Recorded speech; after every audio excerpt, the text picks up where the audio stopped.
You're fucking high right now. When aren't you? High right now. Yo, what's up? This is Be Real, the Buddha Master. And this is Sand Dog, the Outlaw from Cypress Hill. You're checking out the source. Blaze it. All day long. Forever. And ever and ever.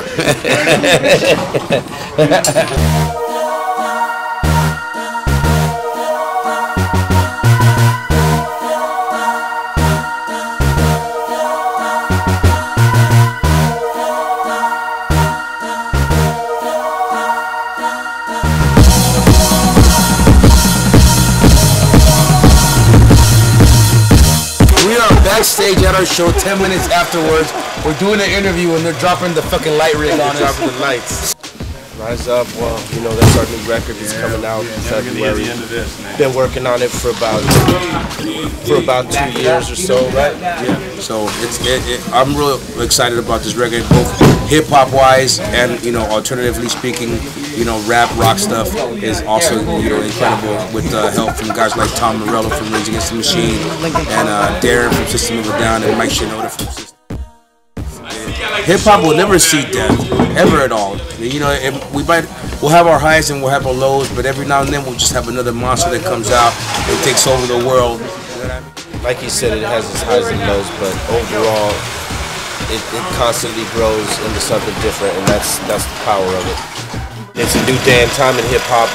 There's a lot of different opportunities that you didn't have there before, but you know, it's still a struggle like always. You know? Do you think it's if you find your place in the time that hip hop is in right now, you know, you can still, you know, remain relevant. And it's about time. I think they're opening their eyes. I mean, they can't fully get behind it because they still have votes that they need to keep that wouldn't understand them legalizing it, you know, like religious, right? You know, real conservative voters and stuff like that. But they know at some point they got to let it in.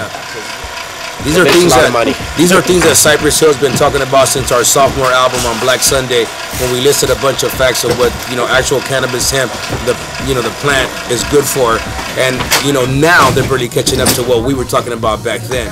So, you know, West Coast rappers haven't been getting any love, especially from radio stations back home and stuff like that. Like, the scene was pretty much, you know, on its knees for a while, and LA is, you know, one of the main entertainment capitals in the country, you know what I mean, as far as music, as far as sports, all that stuff. But our scene in hip-hop kind of died out a little bit. So now, you know, there's a lot of hungry cats out there, including the veterans, that like want to make the mark and bring LA back to the forefront like it used to be, you know, right there with New York and right there with the South. You know, there's room for everybody. It's just that, you know, you have to get LA radio to support a lot of, you know, the homegrown talent, no pun intended, you know. There's a lot of great talent in LA.